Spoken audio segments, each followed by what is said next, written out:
Howdy ho, friends and foes, and welcome to Dads on Life, your weekly episodic show about parenting from a male perspective. I'm your host, Jay Miles, and with me, as always, are my co-hosts Keith Bogan and Chad Holloway. This week's show will definitely be on the darker side of things. As you know, Friday was the 19th anniversary of the attacks on the World Trade Centers, the 9/11 disaster, tragedy. That is the topic of the show this week, of how you experience this with 9/11 and other such tragedies, and how you handle these things, approach them with your children. Previous generations have been affected by many things. We'll get into that as well. Which one of you guys would like to kick us off and talk about, I'll go your... first. Okay. So just kind of give a little background on the situation. I remember that day I was driving to work and actually was listening to Howard Stern back when he used to be on public radio. And they had said there had been a plane had crashed into the Trade Center. And I was like, in my head, I'm like, oh my gosh, what a horrible accident. And was kind of going on, just thinking about that. And then they said the second one came in and that we're under attack. And I remember it was just like so very odd for me at that time to think, like, what's going on? I mean, like, everything was very surreal at that time. Later on, things unfolded more and more, and you realized it was actually an attack. But with the second one flying into it, at first I was like, another plane? Man, there must just be a real bad problem. But then, I didn't even comprehend that somebody would on purpose fly into it. So I was thinking about that, but I think they let us go from work early that day, maybe even. I can't remember. But at that time, my son was just about 1 year old. And, around that time, so I'm like nervous thinking about this stuff, like what kind of world are we living in now? But then the thing that made me even more nervous than that was when the anthrax was going through the mail. And then because then they're like, okay, well, if your envelopes have come in contact with this anthrax or this powder, you may be able to get it as well. And all these envelopes are touching each other, and there's all this kind of stuff. So I'm like, oh my God, I'm like, I got, a 1 year old. How can I protect him from this? Because I felt very powerless at that time, more powerless probably than ever in my life with regard to those kinds of things. So it was tough. And again, he was 1 year old. So there wasn't much that he went through or that I had to talk to him about necessarily. I mean, he understands the history of 9/11, but for me, it was more of an internal thing and a discussion with my wife about the future. That's really what kind of was brought into focus, the future and protection of our son. And, it was just, it was something else. It was very interesting. I mean, we all have our memories of, when we talk about 9/11, of that particular day. Like you, I was driving to work, but it actually started at an auto body shop. We were getting, dropping off one of the cars, I think. My wife at the time and I had, Justin was 2.5, and my wife was pregnant a couple of months with what would turn out to be Jeremy, who would be born the following March. Same kind of reactions. First one, you don't know what hit. You hear, it's some kind of like, small Cessna or something like that, some smaller plane. Now, if we had had a good TV to look at, the pictures were pretty obvious that it had to be something much larger. But I remember in the auto body shop, it was one of those really tiny screens that was up in the corner up by the ceiling, and I couldn't get a good look at it. So, but my ride to work was up the Garden State Parkway. And there was a good portion of the ride where I could see the buildings burn. Now, by the time I got to the Parkway, The second plane had hit because it wasn't that long after the first. So I could clearly see the burning. And I went through the same thing you did, Chad. I'm like, oh my God, now we know it's deliberate. Now we know it's terrorism. And I've got a pregnant wife at home, not to mention a 2.5-year-old kid. What kind of world am I bringing these kids into? And it's interesting, we both kind of lean to what kind of world are we bringing our kids into? We didn't mention our wives at the time. It's all about, the kids. And I guess good parental instinct, I suppose. A couple years later, you may remember there was the massive, I'm sorry, let me finish up. So I go to work. I'm the only person in management who shows up. Everybody else stays home. They hear about it. They don't come to work. So I'm kind of running the shop. I'm in a teleconferencing organization, and there's a bunch of customer service reps, and they were all like children to me too. And I remember looking at their eyes, and because a bunch of them had relatives in New York City. But they stayed at their posts. They did their job. They did what they were supposed to do for those companies that didn't cancel their conferences. They did their work, but you could see the look in their eyes of terror. They didn't know, they couldn't get in touch with their families. They didn't know where people were. And some people, it was up to me to, when to let people get going and all that. And I prioritized, who do you know? What have you heard and all that? And I was pretty liberal about kicking people out the door and all that, but I was there until about 4:00 in the afternoon. And I do remember to this day, my wife giving me crap for not coming home and being with the family earlier in the day, but I'm like, I'm running the entire shop. I gotta, I was responsible for that too. And I was talking to her frequently during the day. So it wasn't like I was out of touch. Do you remember a couple of years later, and I want to say March of 2003 or something like that, there was a very wide-scale power failure, which wound up originating in Canada. August. It was August. I don't remember when it was. August. I was in Troy, Michigan on a business trip at the time. And like the entire Northeast went down. Yep. To this day, by the way, I still believe there was terrorism in that, but we weren't told. They blamed it on some transformer in Canada and all that. And yeah, sure, whatever. But it's a big transformer. I remember looking out the window of I was on the third floor of the office building, and suddenly traffic seemed to not be going in either direction on the road. And then a couple minutes later, hey, the phones are out and this, and pretty soon we realized there was a power failure in Troy that we didn't know was that widespread. But when it became obvious that it was that widespread, okay, I was supposed to fly out this afternoon. And this is 2003. So at this point, I have a 4-year-old, almost 5-year-old, and a 2-year-old at home, and a wife, not pregnant this time. How do I get back to my family? And planes were all grounded, and you go through a lot of real intense emotion because you want to get back to those people. So I wound up flying the next day. They allowed certain limited flights out, and they allowed me to fly to Lexington, Kentucky. At which point I rented a car. This is in the early days of my now legendary vehicle that has 500,000 miles on it. Back then I wasn't known for big time drives, but I said, screw this. And I drove 10 hours. It was like 10 and a half hours from Lexington, Kentucky, all the way home in a rental car, just to make sure I could be with family. And I think it took several days for the power to be generally restored. But I don't put that in the same category as 9/11 by any means, but it was the same feelings. It was like we were subject to the same feelings. I even remember in October of 2001, we went, this is, late October, we went to Disney as our last hurrah, one of our last hurrahs before we would have our second child. And we were down in Disney when, you may recall, there was a plane crash somewhere in New York City, in like Brooklyn or Queens or something like that. It took off from Kennedy Airport and went right down and killed everybody.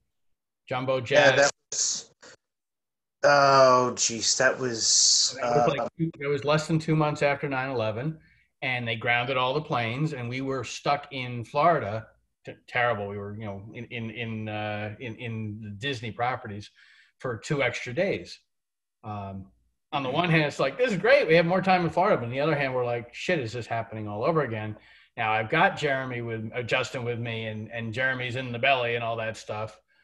But now we're not even home to, be in familiar surroundings. We're like, is terrorism is it happening again? And I'm in Florida. I'm in some strange place that I don't even know. So there's a bunch of examples, Chad, I know you remember the day the Challenger went down and the feelings you had then. And yeah, I was going to bring that up. We'll talk about that a little more later. Well, and these aren't some of the examples I'm thinking of aren't exactly like 9/11, but I would say that they're similar. It's somebody doing something very bad to other people, like the school shootings, or somebody going into the movie theaters. And right. I have conversations. My stepdad was super good with me. And he's always like, oh, when you go into somewhere, always look for the exit, make sure you got a clear path. And if there's a fire, you need to go for the nearest exit and get out, always explain, very rational and very thoughtful about all of these things. But, I don't think he had a book or a blueprint to do that. He was just good like that. So after this stuff started happening, especially with the guy out in Denver, I would talk to my son about, okay, now where are we? I said, what do you want to do here? How could you get out of here? Where's the exits? And we'd start talking about how to exit and what to do and looking for people and watching for suspicious characters and those kinds of things. So, I got the kid kind of scanning now, and I'm like, if you run, don't go into a bathroom because then you're cornered. I'm like, we kind of go through all the pieces. So that's one thing that I think has impacted me as a father with my son, is just talking about some of these mass murders that come out, and they, whether it's in a movie theater or at a school, I'm just like, you just go. I said, go and get as far away as you can and don't get into a closed area. Mm-hmm. So, but that's the main thing. And I guess another thing here, living in St. Louis, we're on a major fault line, and I live in Illinois, and we got to Mississippi between Illinois and St. Louis, right? So I used to work over in St. Louis, and I was always concerned that if there were an earthquake and those bridges would go down, how would I get to my family? Right. And I'm like, because then I'm deciding it's close, but I can't get there, So, just some things that I've thought about, and I don't know that there's an answer to that, but items or ideas that have crossed my mind is these disasters, whether man-made or natural, have occurred. You're on the New Madrid out there, right? Yep, that's it. I was actually reading something about that area, and then after having, we had the earthquake here earlier this week. But for me, I remember I was in the car going up 18 North, going up to a math class at Rutgers, and that was when the first one hit. I basically turned the car off to hearing the second plane had hit. Now, long time ago, you brought up thinking it was a Cessna, thinking it might have been a Cessna. A long time ago, the Empire State Building was hit by a Cessna. Right, I remember that. And it's not like these things do happen. I mean, a couple of years later, I mean, it's apples and oranges. You had the pitcher, the baseball pitcher, Corey Lytle, right, the Yankees, who crashed into a building in off the not off the East River. But what was the East River? I don't know. In New York. Yeah. And I believe it was Queens that plane crashed into, because the guy who at the concert for New York said, Osama bin Laden, you can kiss my all-American Irish ass, or something like that. it was in his neighborhood that it happened. That plane crash in Queens happened. I'm pretty sure it was Queens. And then he was interviewed again and basically said, "You still haven't gotten me, you son of a bitch," or something like that. This guy was like egging people on, but clearly that was something that was. But yeah, I digress. I was going into Rutgers, went into the math class, and it was business as usual. I went to get on the bus to go to my next class, and by the time we got off the bus, and they're like, sent us back on the bus and told us to go back to our cars. So no, we didn't know. Like they hadn't said what had happened. So as far as I knew, 2 planes had hit, and I said, "Okay, I gotta go home, but let me go for a little bit and see what's going on." Then I went into the student center where everybody was around, every TV that was in the building, and saw what was going on. Okay. Jumped in the car as soon as I heard that the Pentagon was hit. Like, all right, I'm out of here. And took off because my parents, the business they own is about 10 minutes from the refineries in Linden. So you start, okay. In my head, other targets. Those are big targets, sure. Yep. Refinery. Okay, get home, see where they are, and then the ball starts snowballing because my girlfriend at the time as well was being trained at a Target within 5 minutes of that same refinery. So that was like, oh shit, all right, everybody's got to get the hell out of it. Get in the car and get the hell out of where they are now. And then I put on the TV and they were showing the replays. It's just crazy that they were doing this. They were showing the replays of the collapse and everything and what was going on had happened in Pennsylvania and the Pentagon and all that. I just remember knowing that this was a different world that we had entered into. That it was that this incident, just like Pearl Harbor had done in the previous generations, and the Kennedy assassination had done in our parents' generation, in my parents' generation, this was going to change the world on a global scale. There was not going to be any going back from this.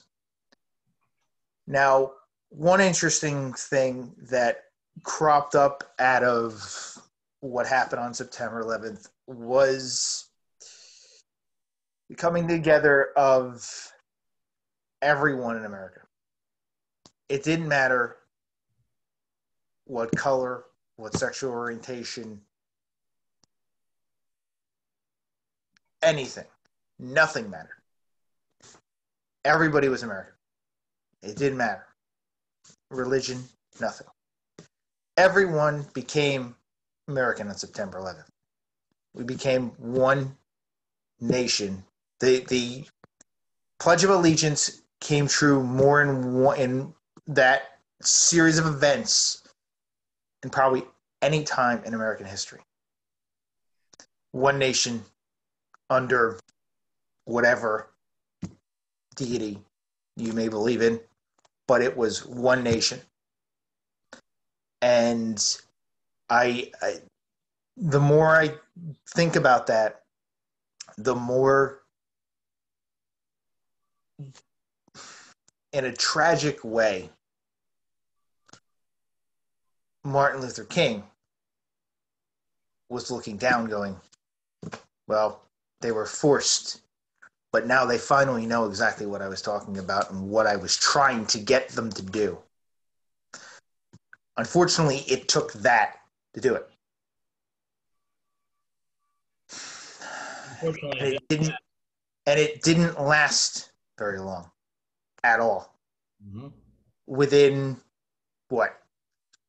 Basically, pretty much to me, by the time they started formulating the idea to send troops into Iraq, that mentality disintegrated. And it was back to the he said, she said, he said stuff that has still been going on for the last 19 years, where very few moments have we even come remotely close to what happened as a nation on September 11th. You mentioned the Challenger as well. My earliest memory, one of my earliest memories, is the Challenger explosion. And then on an alternative scale and a flip of that, another one of my early memories is the fall of communism, Russian communism, and the fall of Berlin Wall. 3 years Those later. are huge things in my generation's upbringing. Seeing that happen, still, I mean, like, I see video of September 11th, and I have, and the Challenger and stuff like that, and then the Columbia as well. The Columbia, for me, I sat there and thought, why are they showing a replay of the Challenger? Right. And then I realized, oh shit, the Columbia was supposed to come. Oh damn, the Columbia is coming into the. Oh wait, no, that's not the Challenger. Oh boy. So yeah, I mean, we've seen it too often in our lifetime. As for how you deal with this, for me, it's something that you can't avoid talking about. You can't pussyfoot around what happened on September 11th and what happens in these situations. Because to do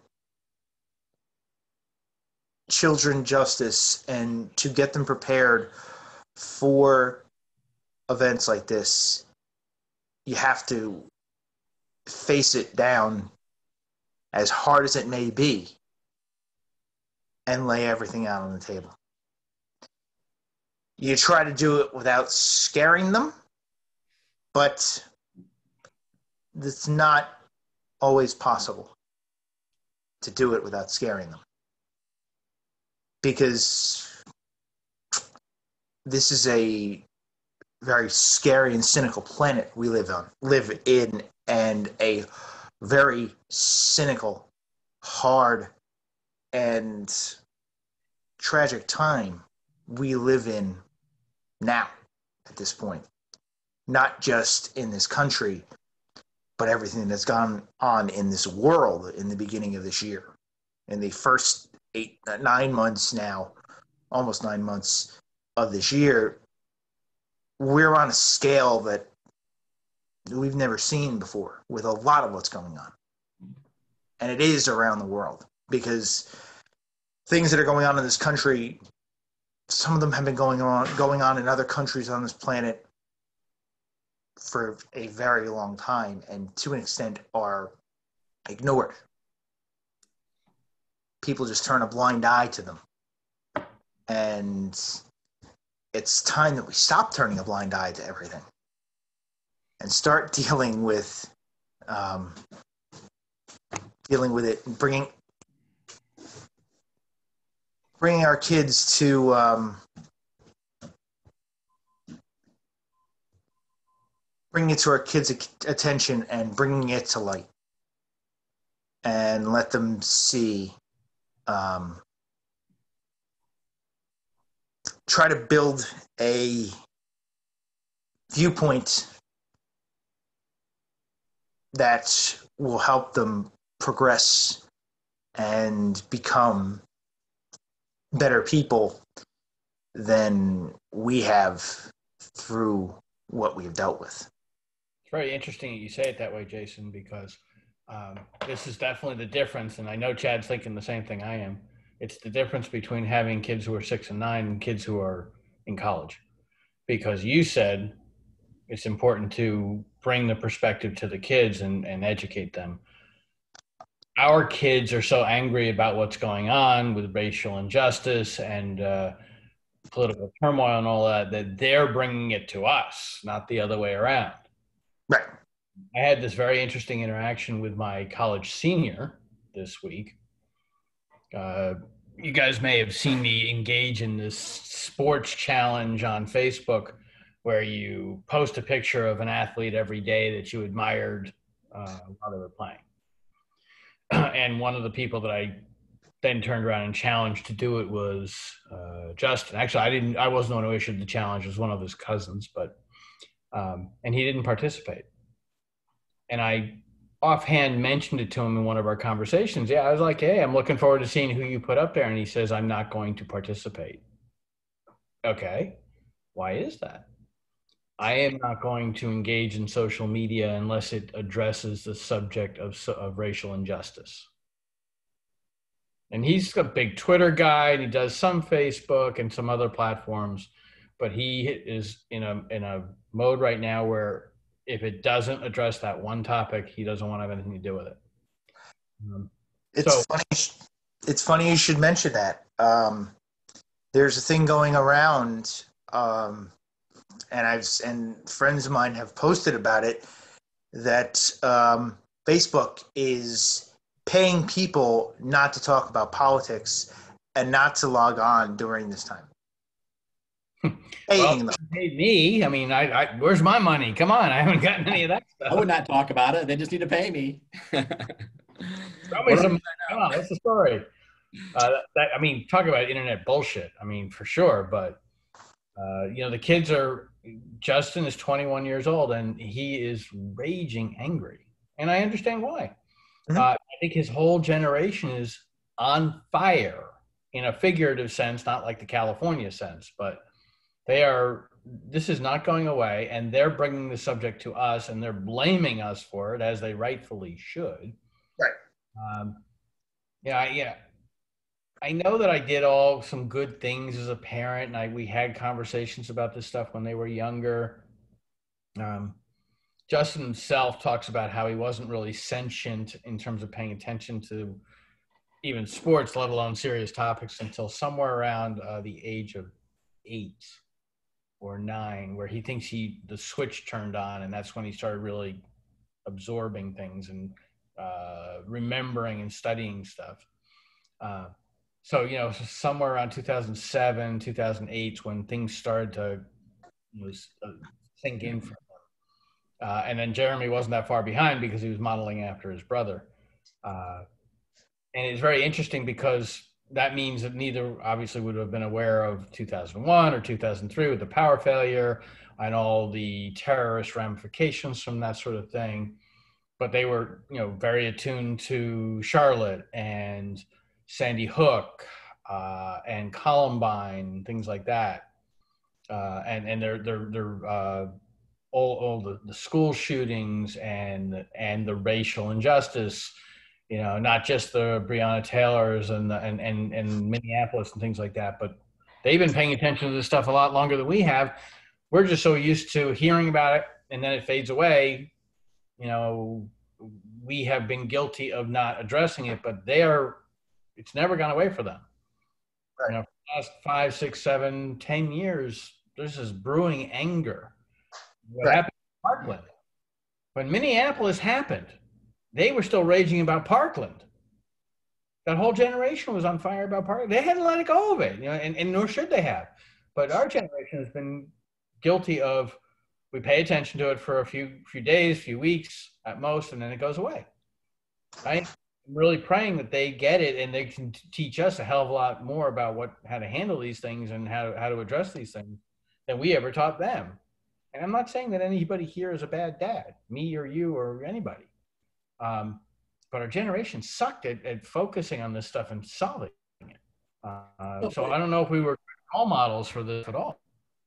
Well, but the other thing too I'd like to add to that, Keith, is that there are a lot of things in in the world that are wrong, and we can pick racial injustice, we can pick school shootings and things like that. But usually, I like a lot of my time that I spent with Frankie has been out of the country, and it's like how do we help these people who have difficulty getting clean water? How do we help these people? I mean, there's just injustice. And some of it, like I don't even know that it's not just. It's just a fact of where they live, and that they need that technology to they need a technology to help them get the clean water to be able to, if they live in a desert, whether it's Somalia or Guajira in the northern part of Colombia, they don't have clean water. And I think there's a lot of different causes out there, and I think that it's good that people take up these causes, and maybe one cause isn't for everybody, but there are causes out there. There's a cause out there for everybody, but everybody doesn't need to do it's better, I think, when you focus on a cause. Right. But yeah, I mean, it's just, there are a lot of things that can be done. I've got a friend from school, and she's, when she's not working, she's dedicated to raising money and for clean water solutions. And she goes and, she always puts the pictures on Instagram and stuff. And like, you can like see the impact. There is an impact because these people before did not have a well. Now they have a well, and they've got the water tower, and they've got, and I say water tower kind of loosely, but they've got what they need.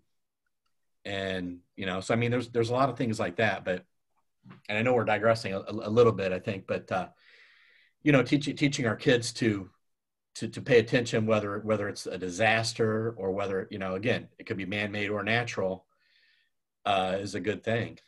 I'm not sure we're digressing because, we have to focus always on, when we talk about disasters, does it have to be 9/11 or Challenger or, massive power failures, or is it systemic ignoring of huge issues that affect many millions of people that we've ignored for many years? Like you brought up a great topic, Chad, the idea of just basically being able to feed the population. When we were growing up, all we heard about was, finish the food on your plate because there's starving children in Africa.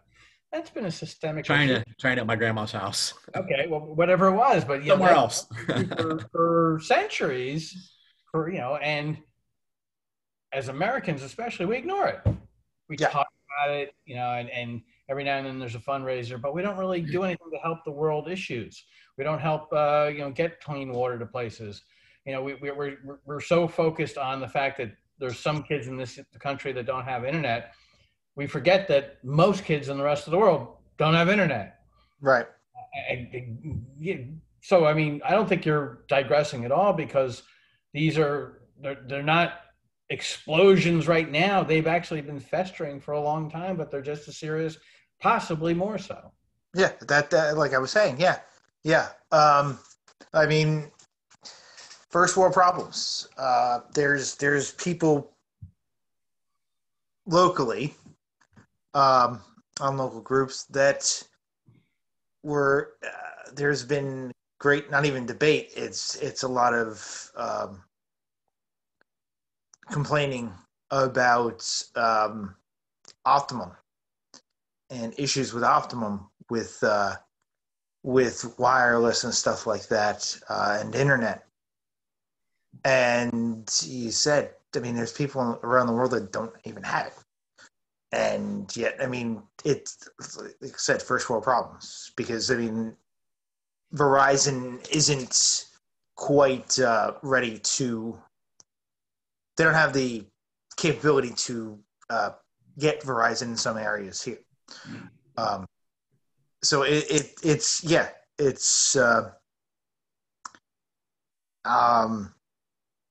kind of the thought of, like I said, we turn a blind eye, because this is we here in the U.S. have a tendency to live in a, how am I going to put this, me first society. Especially accentuated in the last 3.5 years, yes. Mm-hmm. Yeah. Which is again, it's something that we had sight of for a very short time, of that worry of, and I mean it crops up as well when we finally, we get away from me when something happens, and you kind of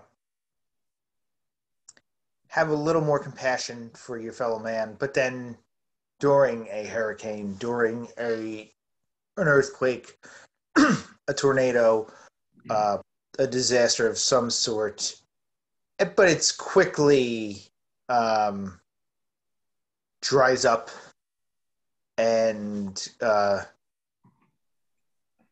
we're back to square one, and back to me first, very quickly. Doesn't take long to get back to that, and I don't want to say it's human nature. I think it's more U.S. nature.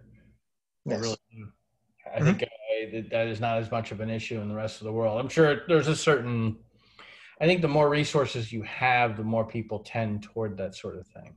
We talk about white privilege. That's a topic that's been really big lately.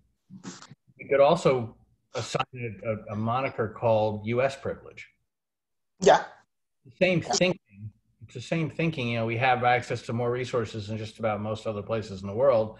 So we just fall into the assumption, everybody must have this, and it's very much a privileged mentality, if you will, that forgets that there are people that don't enjoy the privilege. Right.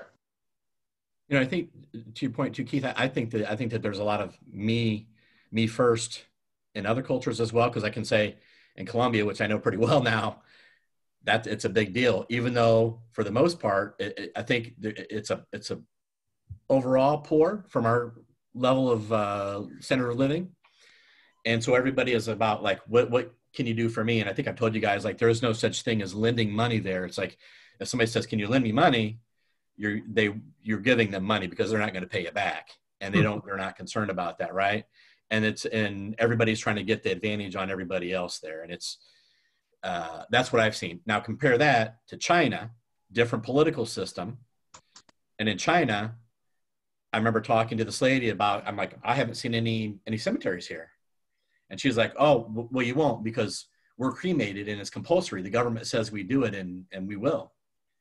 And so she was very much about society, and I think that's part of the political system there as well, is the government says so you do it. And they very willingly do that. I mean, even when we talk about, so we're walking through Tiananmen Square and I'm talking to our guide and I said, oh yeah, remember here in the 80s? And she goes, oh yes, we have some very beautiful flower festivals here. And I'm like, but for my image of Tiananmen Square is the tank and the one guy that's like trying to change things by himself and willing to put his life at risk in front of that tank, which is like still such an iconic image. Yes, yeah, exactly. And I'm trying to get at it, but she does not want to talk about it, and she diverts because they do have a flower festival, though, which is really nice, but it's not the point I was getting at. So I think some of it depends on politics and some of it depends on economy, but I think it's really culture, probably a combination of both. It's probably that, or a combination of many things. It's that culture that plays into it. Right. I walked through Tiananmen Square in 1992, which was 3 years after what you're talking about. Uh-huh. It's not that she doesn't want to talk about it. It's that she's terrified to talk about it, because if she does, she's probably going to get thrown in jail. Well, exactly. So she does want to talk about it. She wants to stay free. They all want to, but they know they're not allowed. I mean, it's a horrible, and that was 92, so I was only there 3 years afterwards. And the look of terror on every person's face, especially if you brought it up, and they would just turn around and walk away as fast as they could. It was awful. Yep. Timing was very poor in that regard. I learned very quickly not to bring it up. But would you agree with me, since you've been to China, like there is a difference between the United States and China? Oh, for sure. Because everybody is like, what's for the good of society versus me? Well, I mean, that's a whole pandemic conversation, because, there's so many countries that have mostly not eradicated the virus, but they certainly have done a much better job than we have because they act in concert, because they act together, because they follow the directions of what is obviously fairly good leadership in most cases. And they have very low case counts now. Well, shocking. I don't need to say the other half of that. It's pretty obvious. But yeah, we definitely have a much more individualistic society, one that does not want to march to the beat of any other drummer but ourselves. Yep, I would agree with that. But I don't think that's all bad, even though there's people who dissent on certain things. Some dissent is a good thing, I think. It kind of keeps us honest, if you will. I would totally agree with you. I just think that there's a time and a place when you have to act in concert, which we fail to do as a country here. Most times I think that what we do and everybody having a different voice and everybody having different opinions is great. But there are times when human life is at stake, when people need to realize that you put that away for the greater good. And our people don't realize that. They never will. Yeah. There's no control on that. There really is no. There seems to be a certain. There's been this divide forever in this country, and it's a widening divide in many aspects of it. So, with it widening, people have tried to get it to come back together, but the ruling class, so to speak,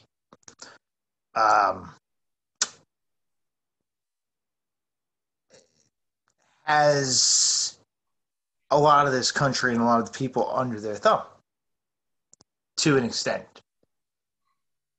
You mean the people with money? Yeah. Let's call it what it is. What? Let's call it what it is. It's extremely hard for certain. It's extremely hard to get away from that when you have a leader who may have a bias to that.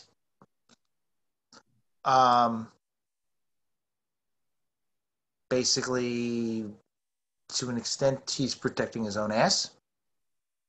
He's been doing it for the last 3.5 years, whether you want to admit it or not. He doesn't, I think that he largely only cares about the population as a whole when it's convenient for him, which isn't often. My sons would tell you that if we're going to have a conversation about how we react to disasters and teach our children how to handle them, that he is the disaster we should be talking about. That's how my sons think. No. Well, I'm just saying how my sons think. That's all. The disasters are, to an extent, other pressures put on from other aspects of this planet. And there are people who handle it better than others. The truth is, when it comes to crisis management, when in certain examples before the ruling class, I'm not just talking about the president in general, I'm talking about all of our leaders.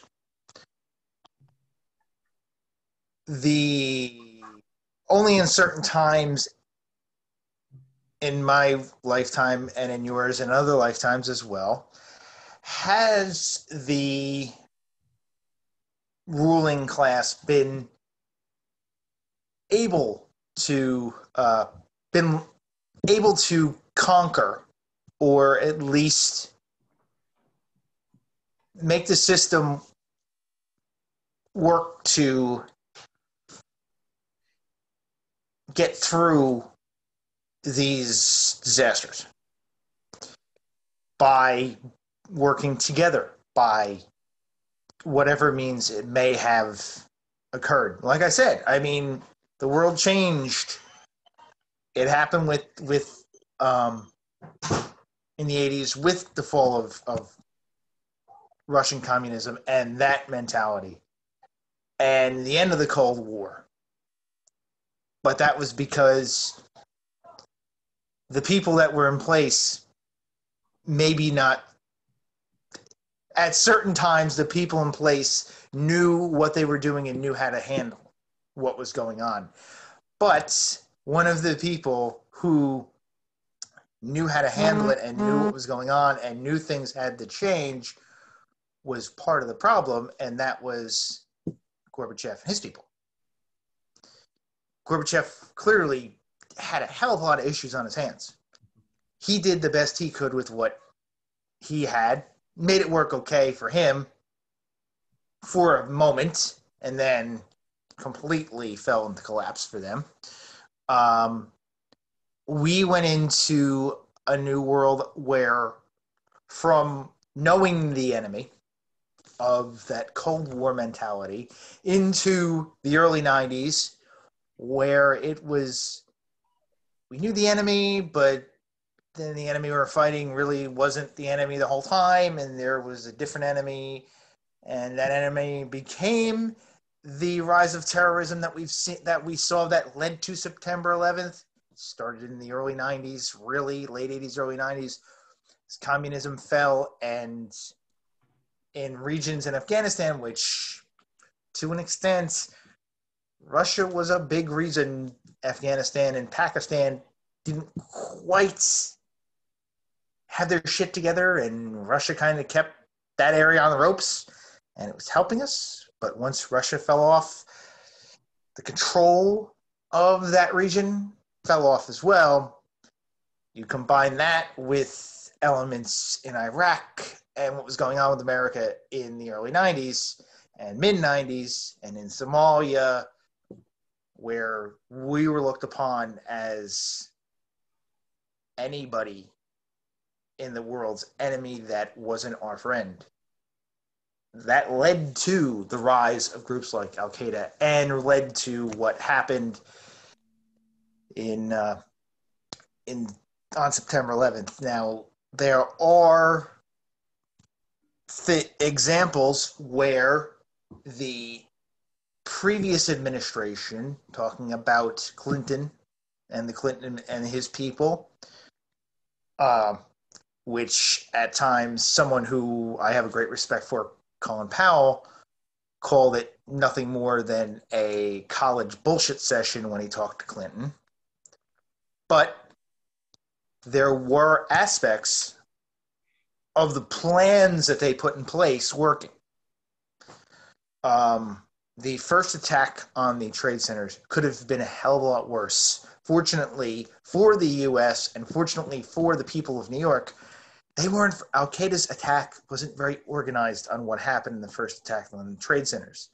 Now, with that said, they attacked the coal, they attacked the embassy in Africa. One thing that is not so well known is there was a thwarted attack by the U.S. government on LAX. And this thing was very well planned out, very well organized, but we learned, U.S. military and the U.S. government learned about it a couple of weeks before there were leaks that something might be going on, might be planned, and they pinpointed where it was. Now, the team that they had in that event had the election gone the other way, basically what it was going to do was they were just going to unplug one head, put other head in. Unfortunately, when Bush won the election, Clinton and Bush basically dismantled anything that Clinton had in place. That sounds familiar. That was one of the things. He dismantled the task force that Clinton had used. Now, there are theories on timing of September 11th. I won't get into anything more than that, except to say that before September 11th, it's well held that George Bush would have been a lame duck one-term president. He was crashing. Everything around him was falling apart. September 11th happened. Country rallied around him. He made mistakes in his presidency. He made a ton of mistakes. As a leader, not necessarily the best we could have had. Remove him from office.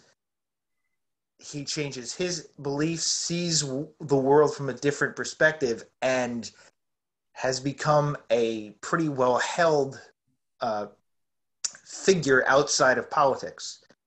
He's praised for his handling of September 11th. It's one of the few things he is praised for. To an extent, he should be.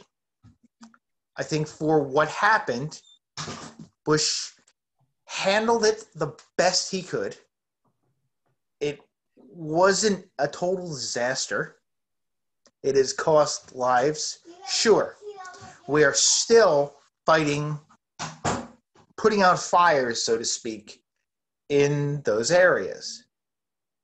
But we may always be putting out fires in those areas because you're fighting terrorism and fighting a country are two different things. So to an extent, this is a war we may never see end, no matter what the leaders we have now think. Be it the president, be it anybody else that's around. Thinking, well, we've destroyed, okay, you've destroyed that part of it. You haven't destroyed everything. Because these groups still exist, we thought, the worldview was as soon as if we get rid of bin Laden, it wasn't even close to the end. And we may never see the end of the things that happened on the atrocities of September 11th. Quite true, quite true. Well, we really have come off the rails. I think we're definitely expanding our topic for today. Although it's interesting, I think that our kids are much more focused on national issues as opposed to world issues. I don't hear my sons talking about and their friends talking about terrorism in the Middle East and those types of issues as much as I hear them talking about racial injustice and gun control and the topics that you would find on the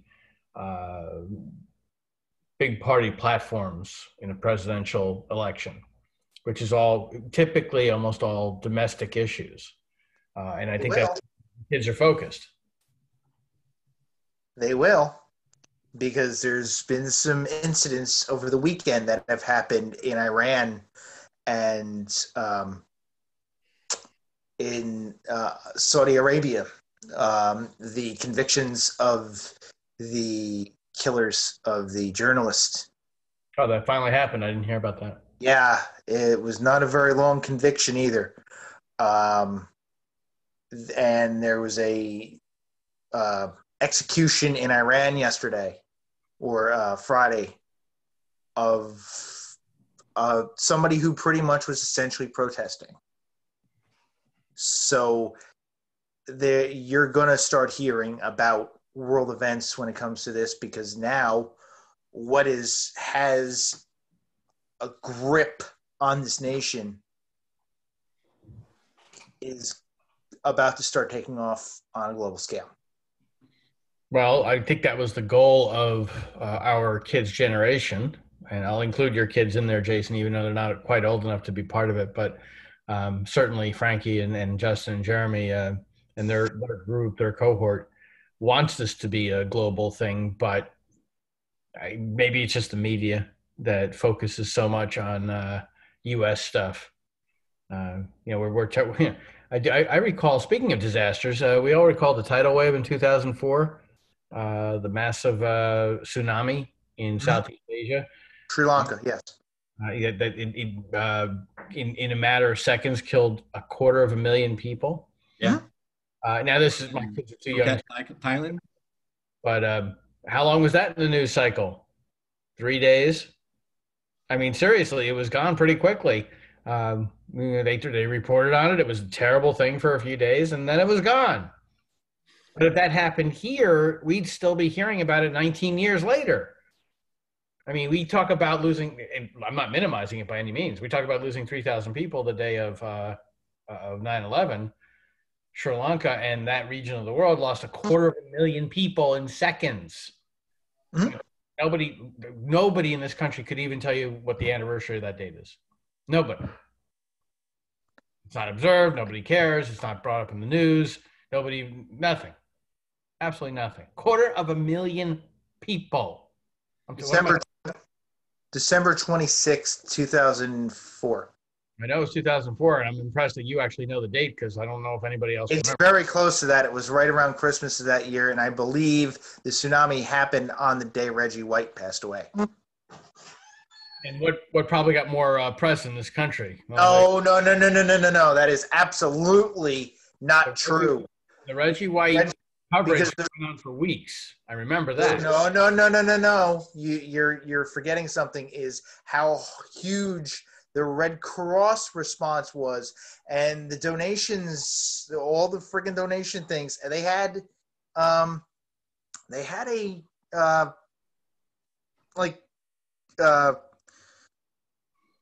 one of those events for relief of this in Sri Lanka.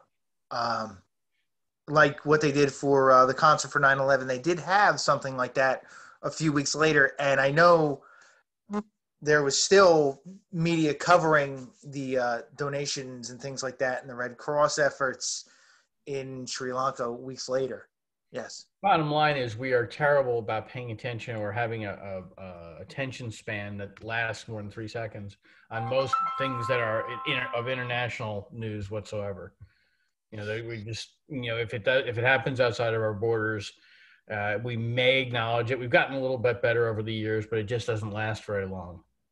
Of course, I usually watch BBC at night has like world news, and so they do a pretty good job of covering some world news. But a lot of what I hear, it's from people in the countries. Like, oh, this happened, like the riots and the lawyer who was killed in Colombia that I think I shared with you guys. I didn't hear anything about that on TV. I didn't hear anything about the riots there. But I wouldn't have about it unless you brought it up. Yeah, they had 12 people. They had 12 people killed in one night. 12 civilians by police in the riots. We had the earthquake here this week, 3.1 magnitude earthquake. There was a 6.9 a couple weeks ago, and there's been like five aftershocks of the same magnitude in Chile. Nobody knew. Nobody about it. I'm hearing about it. Yeah. There was a huge boomerang earthquake in the Atlantic. Nope, nothing. Nothing caused tsunamis. Nope, not a word. It's good to know that the Earth moved for you too. Glad to hear it. Oh, we're going to eventually become a supercontinent with Europe. So I'd like to not be here when that happens. Just saying. We won't be. We will be long gone.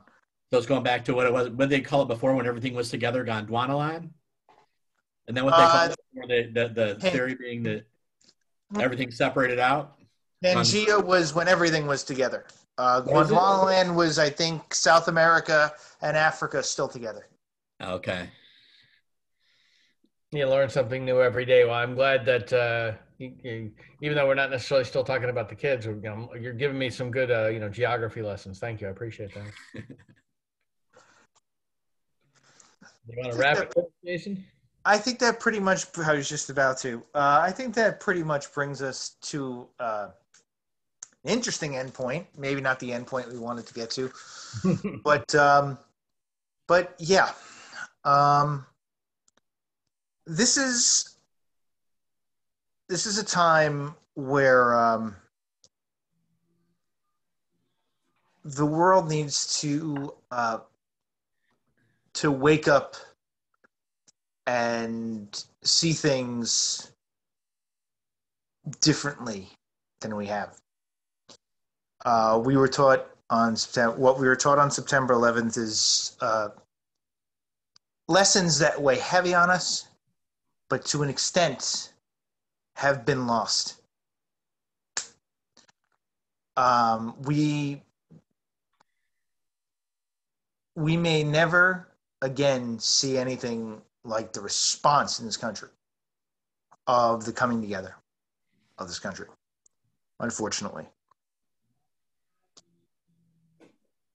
We have just done the best we can to get to where we are today. But that, for sure, isn't good enough. I just hope that what we have left to teach our kids, or our kids have to teach us, is enough to change the world for the better. Well put, my friend. Well put. With that said, take care, everybody. See you guys. See you next week.